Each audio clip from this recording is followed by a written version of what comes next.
In the quiet alley between two clay walls, the afternoon light slanted through cracks and shadows. A young woman with hands chapped from labor walked slowly toward an old man sitting on a low stool. He wore ragged clothes and his head was bowed, but she knew him by the wooden ladle he held.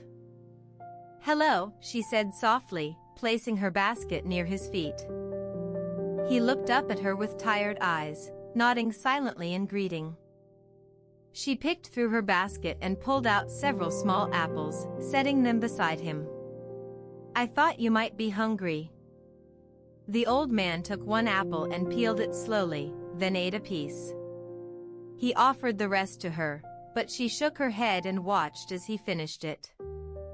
"Where is everyone?" he asked after a moment of silence, peeling another apple carefully. "They're inside," she replied, gesturing towards the clay walls that closed in around them. "The village square is busy today." He nodded again, his hands still at work on the apple. She watched as he peeled it and sliced it into thin pieces before eating every last one. "Would you like another?" she asked gently. He looked up at her, considering for a moment, then shook his head. "No. But thank you." She sat down beside him, folding her legs beneath her. They ate in companionable silence, the sounds of the village faintly reaching them through the walls. When they had finished, he laid aside the peels and picked up his wooden ladle again, stirring the thin broth slowly. She leaned back against the cool clay wall, closing her eyes to feel the sun on her face. "Do you remember when we used to catch frogs here?" she asked after a time. He smiled faintly. "Yes." They sat that way for some hours, the light growing dim around them as evening fell. The old man's movements slowed and his breathing became shallow. She watched him closely, but he never looked at her again. His eyes remained on the ladle in his hands until they grew still. She wrapped a cloth around each of his cold hands, holding them carefully before placing them gently aside. Then she stood up, straightened his jacket, and took up his wooden ladle. As she walked away, the sound of an evening cricket started up from somewhere nearby, tiny and insistent. You're listening to the Empty Teahouse. The wooden ladle caught the last sliver of light as she turned to leave. Late autumn brought a chill to the orchard where leaves lay scattered across paths once crowded with ripe fruit. Late autumn brought a chill to the orchard, where leaves lay scattered across paths once crowded with ripe fruit. In this quiet season, Han and his wife, May, prepared for winter, their movements slow as they swept fallen branches into piles. One crisp afternoon, as Han was trimming dead twigs from an apple tree, a young woman entered the orchard. She wore no coat against the cold, her face obscured by a thick scarf wrapped around her head. A large basket swung loosely at her side, and she moved with hesitant steps, stopping short when she saw Han. Han laid down his clippers and approached her with a small smile. "Are you lost?" he asked gently. The woman looked to the ground, then back up to him. Her voice was soft but steady as she spoke. "I'm looking for something I may have dropped here." "What did you lose?" "A letter," she said after a pause. "An important one." Han nodded and began walking with her slowly through the rows of trees. They stopped beside an old wooden bench where Han's father used to sit while tending his orchard, back when its branches were heavy with fruit. "Can I help you look?" Han asked. The woman hesitated but then laid down her basket and sat on the bench. She removed her scarf and combed fingers through short hair streaked with gray. "Thank you," she said. They searched for a while in silence, turning over leaves, looking beneath branches. When it seemed they had exhausted this part of the orchard, Han suggested tea back at his home. The woman nodded gratefully. On their way to the house, May came out onto the porch with a kettle and 2 cups. She wordlessly offered them to her husband and the young visitor. They sat together on low stools near a fire smoldering in the hearth, steam rising from cups filled with tea. As they drank, the woman's hands trembled slightly as she held hers cup. "I'm sorry," she said eventually, looking down into the cup rather than at them. "I think I must have left it at your gate."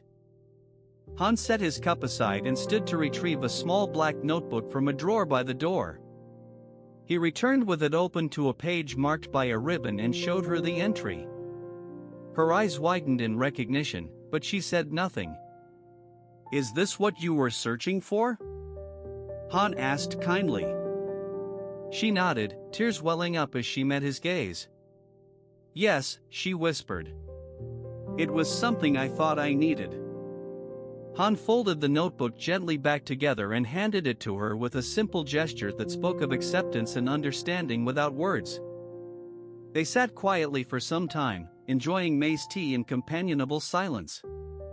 As dusk approached, Han helped the woman find her way back out to where she had entered his orchard, guiding her toward the path leading deeper into the trees beyond their property. She paused before stepping off their land and turned back to him. "Thank you," she said again simply. Han watched as she disappeared down the path, leaving behind a silence that seemed to stretch infinitely long. In the fading light, he heard a distant rustle of leaves as though someone or something were watching over them both. He returned to the house and found May had set out bowls for supper on the table. As they ate together later, Han noticed her looking at him from time to time, her expression gentle but curious. After she cleared the dishes, Han opened the back door and stepped into the night air, his eyes drawn toward the distant silhouette of trees and the silent path beyond their gate. Somewhere in the orchard, a leaf drifted silently to the ground. On a hillside terrace after a storm, the air was thick with moisture and silence.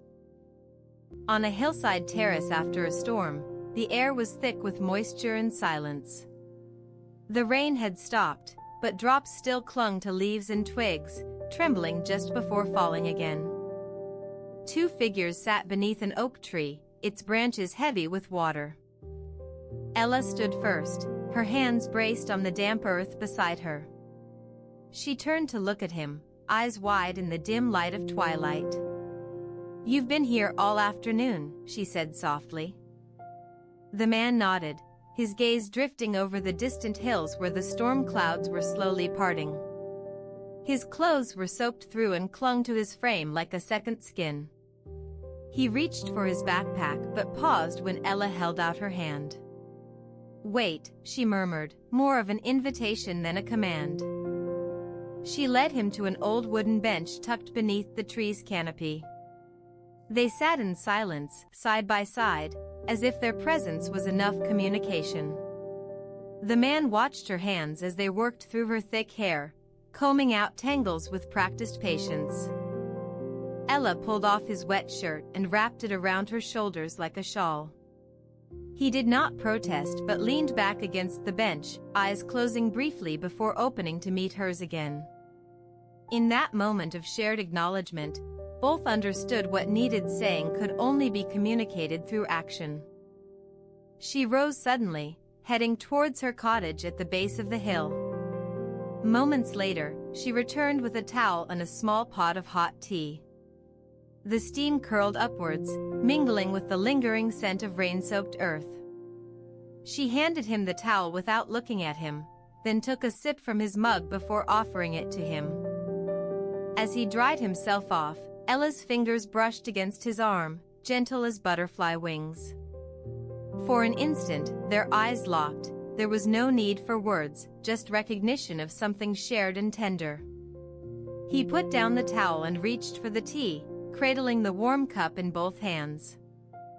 Raindrops started to fall again, but lighter this time, tapping softly on leaves overhead like a quiet conversation between earth and sky. Ella moved closer, leaning against his side without prompting. They sat together, watching shadows deepen around them until dusk fell entirely into night.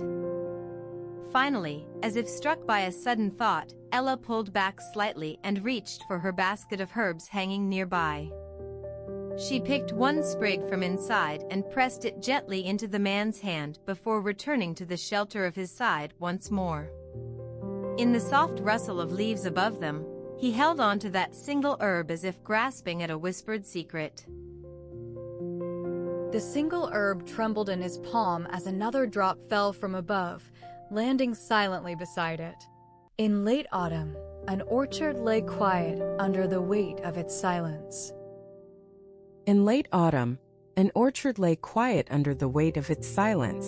The air was cool and crisp, carrying with it a faint scent of decayed leaves mixed with lingering fruit sweetness. Beneath the canopy of bare branches, two figures moved in tandem: Maiko, a potter with hands streaked from clay, and her neighbor Hikaru, who had just returned from afar but not from war. Maiko's home stood at the edge of this orchard, its wooden frame weathered by years of rain and sun. She'd been busy all morning in her shed, shaping pots that would line shelves during the long winter months ahead. Now she paused to rest her hands, cupping them over a small basin filled with water from the well nearby. As Hikaru approached, his steps slow and measured, Maiko could see his face, etched by travel but softened by something unfamiliar. "Maiko," he said quietly, stopping near where she stood, "I've come to ask for your help." She looked up, meeting his gaze with a nod of understanding before gesturing towards the well. "Come," she replied simply. They walked together through fallen leaves crunching beneath their feet. Reaching the well, Maiko knelt by its lip and began filling another basin while Hikaru watched silently. Afterwards, he took the filled basins from her hands and carried them back to Maiko's shed, where a small fire burned steadily inside for warmth. "Let me take care of this," he insisted without waiting for an answer, setting about washing the clay from Maiko's fingers while she tended to another pot. Hours passed in mutual effort and quiet conversation. Hikaru spoke little, but each word seemed chosen with care, sharing stories about places seen through windows or remembered in dreams, rather than battles fought or victories won. For her part, Maiko listened more than talked, sometimes reaching out to straighten a curl of his hair fallen across his eyes when the wind blew it there. As evening drew near and shadows lengthened across the orchard floor, they both felt the need to return home grow stronger. Before leaving, though, Hikaru paused once again by Maiko's doorstep. "Thank you," he murmured softly. Maiko returned his glance, then bent swiftly to pick up a handful of leaves still clinging stubbornly to a branch. She pressed them gently into his palm. "Not just for today," she said as he turned away, the dry rustle of leaf against fabric lingering in the fading light. His final step before disappearing from view was accompanied by the soft click-clack of fallen acorns on stone, a sound that seemed to carry between two hearts already connected without words. The click-clack of acorns grew faint, swallowed by the orchard's quiet embrace. In late autumn, the orchard was mostly silent except for the occasional rustle of leaves and the distant sound of a river. In late autumn, the orchard was mostly silent except for the occasional rustle of leaves and the distant sound of a river. Li Wei, a herbalist, walked through the rows of bare trees, gathering the last bits of medicinal herbs that had survived the season's frost. At one end stood an old apple tree with its branches stripped to delicate wireframes against a cold sky. A small basket lay half-filled at its roots where it seemed someone paused their own foraging before they left.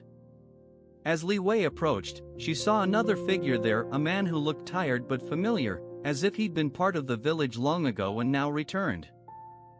"Hello," said Li Wei quietly, setting down her own basket beside him. He nodded in acknowledgement without looking up. His hands sifted through leaves, carefully selecting what he needed from this last holdout of autumn. "I used to come here often as a boy," he began after some time had passed between them. "Back when the trees were still green and full of fruit." Li Wei said nothing, but her eyes traveled over him. She noticed his old shoes caked with mud, and how the lines around his mouth suggested hard work. "Every autumn I'd help pick apples for the school fair," he continued softly. "But after my parents died, there was no one to come back home. silence fell again. Li Wei knelt beside him, her hand touching a patch of bare earth where herbs had once grown thickly before the frost took them all. "The world changes," she finally said. "Just like it always has." He paused in his work and looked at her then. In his eyes was not only weariness but something else too, perhaps regret or longing. "Are you still selling your remedies?" he asked. "Yes," Li Wei replied, a smile curling her lips faintly. "To anyone who needs them." For a moment, they were both lost in thoughts of the past and what it meant to return after years away. The man's hand reached out slowly, touching one remaining apple still hanging stubbornly on its branch, alone but unyielding. "I should be getting back," he said finally, standing up with difficulty from his crouch. Li Wei nodded, helping him gather his meager collection of herbs into a small satchel. "Will you come to the fair tomorrow?" He hesitated before nodding slightly, eyes moving toward that lone apple once more. "Maybe." As they parted ways at the orchard's edge, each walking down different paths now, Li Wei watched him go for one last moment before turning back into her own walk. Later that night, as she prepared her stall for the school fair, a simple table with jars of remedies and papers explaining their uses, Li Wei thought about that man in the orchard. She remembered how he seemed to carry more than just his bag of herbs, he carried stories and memories. Just before dawn on the morning of the fair, an unexpected visitor came to her stall early. The same man from the orchard stood there now, looking less tired somehow but still bearing marks of his long journey. "I heard you needed help," he said simply. Li Wei's eyes widened slightly in surprise at this offer of service after their brief meeting. "Thank you," she managed, accepting him with a warm smile. "It will be good to have extra hands." Together they set up for the fair, hanging banners and arranging jars neatly side by side. The man worked quietly but efficiently, his hands moving deftly despite his weariness. As morning light spilled over the fair grounds and people began to arrive, the man turned to leave again, not wanting to intrude further. "Please stay," Li Wei said gently, placing a hand lightly on his arm. "The day is just beginning." He paused at her touch, then nodded once before staying beside her stall for hours longer than he needed to. His presence felt less like an act of charity and more like returning home again, both to himself and this place. When the fair drew down late in afternoon sunlight, the man thanked Li Wei properly and began walking away from the now quiet stalls and empty booths. But as she watched him go one last time, a sense of balance settled within her. The day had turned out differently than expected. There were more connections forged here than just those between people and herbs. Li Wei watched until he disappeared around a corner, then turned back towards her own stall, empty but for one jar left off to the side. Inside it rested that last apple from the orchard, picked not as medicine but as a simple symbol of something unspoken between them both. The last apple sat heavy in the jar, its red skin beginning to fade. Silence wrapped around the stories told, each whispering to the next through falling light. The empty tea house rests. Until tomorrow.